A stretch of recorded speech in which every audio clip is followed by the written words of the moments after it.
From now on, we'll handle the house ourselves. You should find somewhere else to live, my brother and his wife declared. It seemed like my mother was siding with them, treating me as though I were in the way. Did they not realize who had been covering the household expenses all this time? I was taken aback by their disrespect. A resolve began to form in my mind about what actions I would take next. I'm Carrie, a 30-year-old woman who's recently moved back into her parents' home. After graduating from college, I ventured into the workforce, only to find it far more challenging than I had anticipated, leaving me emotionally drained. This led me to return to my parents' house. Initially, I relied on unemployment benefits while searching for new job opportunities. Eventually, I discovered remote work and began working independently from home. With my university degree in a scientific field, I was able to leverage my skills as a freelance engineer. I began by taking on small projects. While the initial income was modest, working from home proved to be a valuable experience. Unlike traditional office jobs, I could earn a decent living with minimal social interaction, and I gradually built confidence in managing my own schedule. Over time, my work volume increased, and I began to take on larger projects, which led to a rise in my earnings. Within a year, my income matched that of a typical company employee. However, my parents, especially my mother, struggled to understand my work-from-home setup. My father was supportive once I explained everything in detail, but my mother, with her more traditional views, was wary of what she didn't understand. Despite my efforts to reassure her about my commitment to my job, she frequently questioned my decision. "How long are you planning to stay home?" she would ask. "At first, I thought it was for your mental health, but it's been over 2 years now. Maybe you should consider working outside more." I made every effort to explain my situation to my mother with complete sincerity, but she remained unconvinced. "You're just doing something online," she would say, often expressing suspicion. How could I make her see the reality of my work? Despite my detailed explanations, she remained doubtful. I showed her client emails and salary statements, but nothing seemed to change her mind. My mother even questioned whether I was involved in some dubious business or unusual religion. I reassured her that my job was legitimate and that I received regular payments. Yet her skepticism persisted. "Isn't there a chance this is just unemployment benefits? And those can't last forever," she would argue. Her worries seemed endless. I had considered moving out on my own, but I hadn't saved enough yet. Around that time, my father's health began to decline, and he required nursing care. Having retired early, he faced a sudden drop in income. "Dad, are you okay?" I asked with concern. "Oh, Carrie, I'm sorry to worry you. I have my pension, so I'll manage," he replied, though I could sense his apprehension. Given how much my mother spends, I wondered if he could really manage on his own. It seemed we'd have to rely on our savings for now. My father looked exhausted, likely anxious about the future. I had relied on his financial support throughout college and even after returning home due to mental health issues. Leaving him alone to live independently didn't feel right. My mother was also perplexed by his sudden condition. I decided to stay home and support them as much as I could. "Don't worry, Dad. I'll take care of things from now on," I assured him. "Really?" he responded, surprised. "I didn't think you had that much income." "Don't worry, Dad. My income is quite stable now," I said, showing him my bank account details. Knowing my father had always understood my situation, I hoped he would be reassured. "Carrie, I didn't realize you were so financially stable," he said. "Yeah, I've been earning more recently." "Then could you help us a bit?" he asked. "Of course. You've done so much for us. I'll support you from now on," I promised.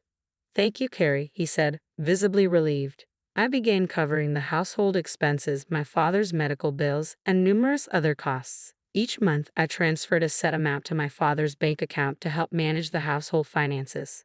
Since my mother had been using my father's credit card, I set up a new main card and gave her a supplementary card.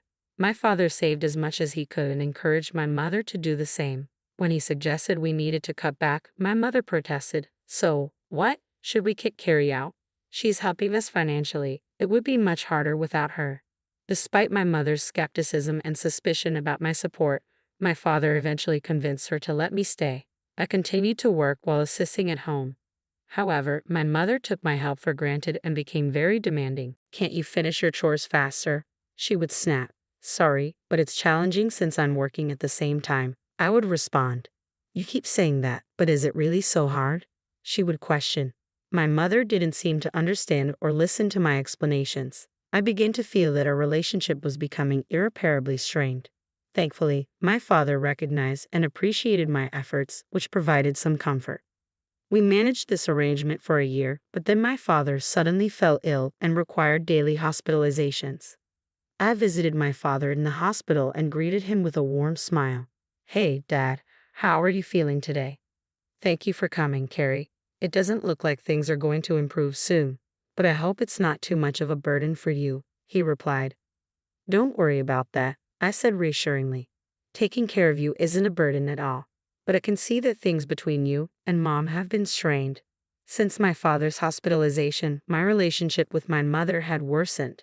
Living with her had become increasingly stifling, but I remained committed to supporting both my parents as a family. I appreciated all the effort my mother had put into making my lunches and dinners when I was growing up. Despite the current challenges, I still wanted to honor that. Then something happened that changed my perspective entirely. My mother addressed my brother Kevin, who had just arrived. "I've been waiting for you. You're late," she said sharply.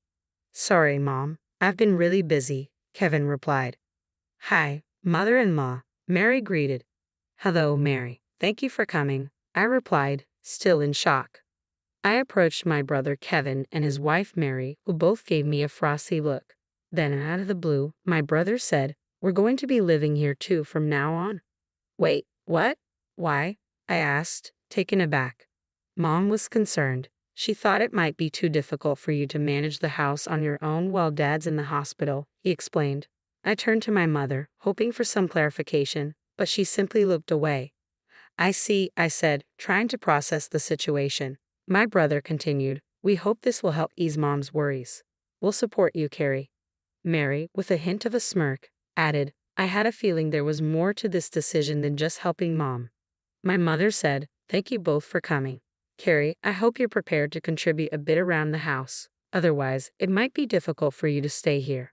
Although I hadn't expected my brother and his wife to move in, I knew that my brother, who graduated from a prestigious college and worked at a reputable company, must be earning a good salary. Still, I was putting in my own effort and wondered if they could manage without my support. Life with my brother and his wife proved to be more challenging than I had anticipated. "Perry, are you still asleep? Get up and make breakfast," my brother's wife shouted, banging on my door. "I'm already up. I start working early," I replied. As a morning person, this was my most productive time of day, and I preferred to work undisturbed. "Really? Then get moving and prepare breakfast," she insisted. "Do I really have to make everything myself?" I asked, feeling frustrated. Our family usually had a relaxed morning routine, eating whatever we wanted whenever we wanted. My mother and my brother's wife were both home, so I assumed it would be normal for my sister-in-law to prepare breakfast for my brother. "We're living together now, so we need to cooperate," my sister-in-law replied. Reluctantly, I helped prepare breakfast, but it seemed like my efforts weren't enough. "Is this all you've prepared for breakfast? It's not sufficient," they criticized. I had made a breakfast spread of soft scrambled eggs, a crisp lettuce salad, fresh buttered toast, and juicy sausage. I thought it was a decent meal, but clearly I missed the mark. "Well, if it's not to your liking, you don't have to eat it," I retorted. The three of them looked taken aback. "What's with that attitude? Who do you think you are? This isn't acceptable. You need to pitch in with the housework," they scolded. "But I have work to do too," I protested. "Oh, work? Really? What kind of work is that? Are you serious?" My brother and his wife shot back, their disbelief evident. My brother, in particular, seemed to constantly belittle me, likely influenced by my mother. He mocked my concerns. This was consuming a significant portion of my work time. I grabbed my laptop, shoved it into my bag, and left the house. "Wait, where are you going?" my brother called after me. Ignoring him, I headed straight to my father's hospital room. When I burst in, he looked up at me surprised. "Carrie, what's the matter? You seem flustered," he asked. I quickly explained the situation to my father. His expression turned to one of shock as he listened. "I had no idea they were treating you like this." "I'm so sorry, Carrie," he said. "Don't worry about it. You should follow your own path. I'm sure your mother would feel more comfortable if Kevin were around. You don't need to stay in a place where you're not happy. All I want is for you to be content, so live your life as you see fit." "Thank you, Father," I replied, feeling reassured. Encouraged by my father's words, I decided to move out. When I returned home that evening, I was met with a tense atmosphere. My mother, brother, and sister-in-law looked at me with stern faces. "Where have you been?" my brother demanded.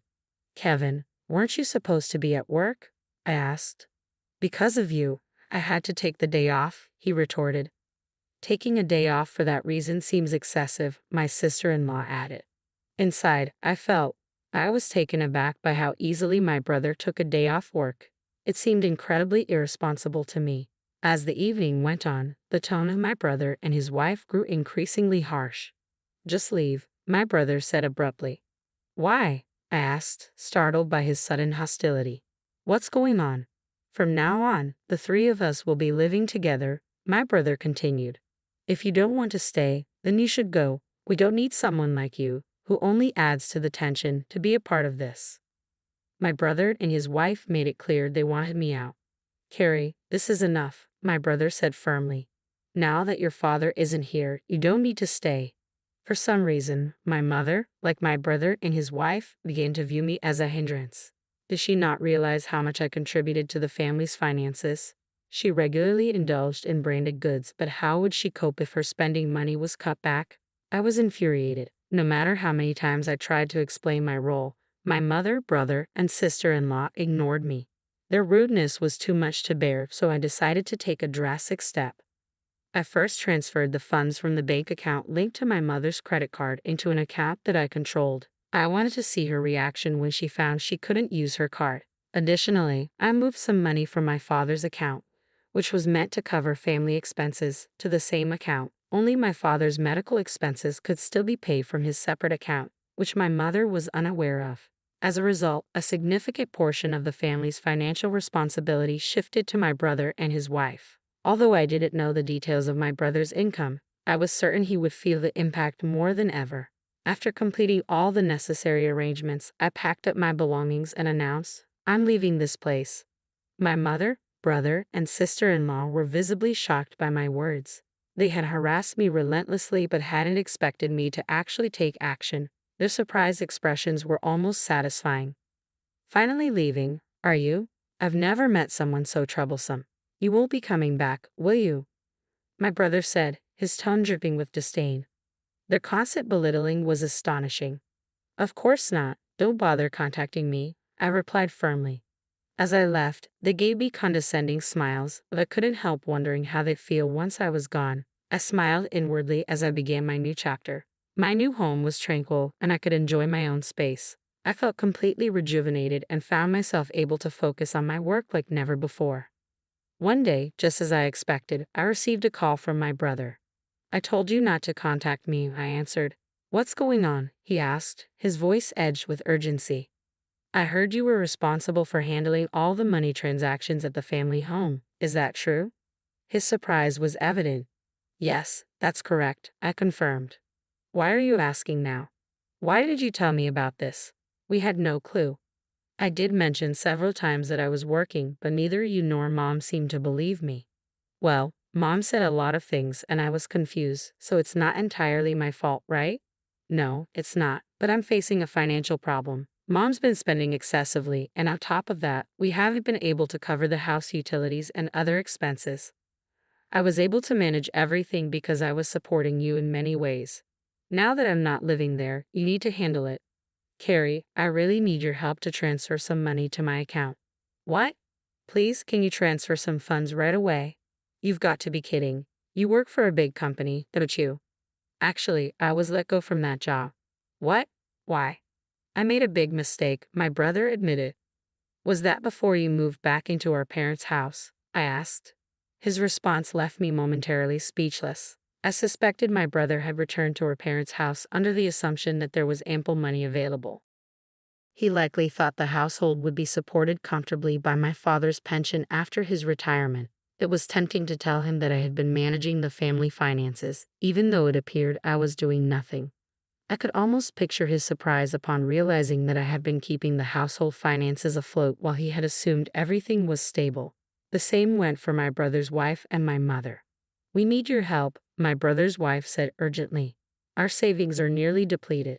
My mother said, Your father is really upset about this. He says he won't contribute any more money to the household. We're in a terrible situation. You know what? I've done enough. You're all healthy, so you should work hard and support yourselves. I'll be cheering you on from afar. I heard a panicked voice on the other end of the line. Think about your actions. I'm hanging up now, so don't call me again. But Carrie, wait. I then distanced myself from my brother, his wife, and my mother. My father also decided he could no longer continue living with my mother and sought legal advice. He moved to a different hospital and settled quietly in a new location. Fortunately, I was able to visit him every day. A friend updated me on my brother's recent situation. He had moved into a small apartment and seemed to be living on a tight budget. My mother, who had been a homemaker for years, was struggling with the demands of her new job. My brother, accustomed to his position as a college graduate, found it hard to take advice from younger colleagues, and his part-time job didn't last long. Among them, my brother's wife was the only one who worked diligently to support the family, but the pressure eventually proved too much for her, and she left. Now, my brother and mother are trying to manage together. Unfortunately, my mother's habit of overspending hasn't changed, and her debts are continuing to pile up. While I'm concerned about her, I can no longer assist her. I'm focused on thriving in my own comfortable living space, steadily increasing my income, and considering new ventures. I'm also making it a priority to visit my father daily and cherish our time together, hoping to see his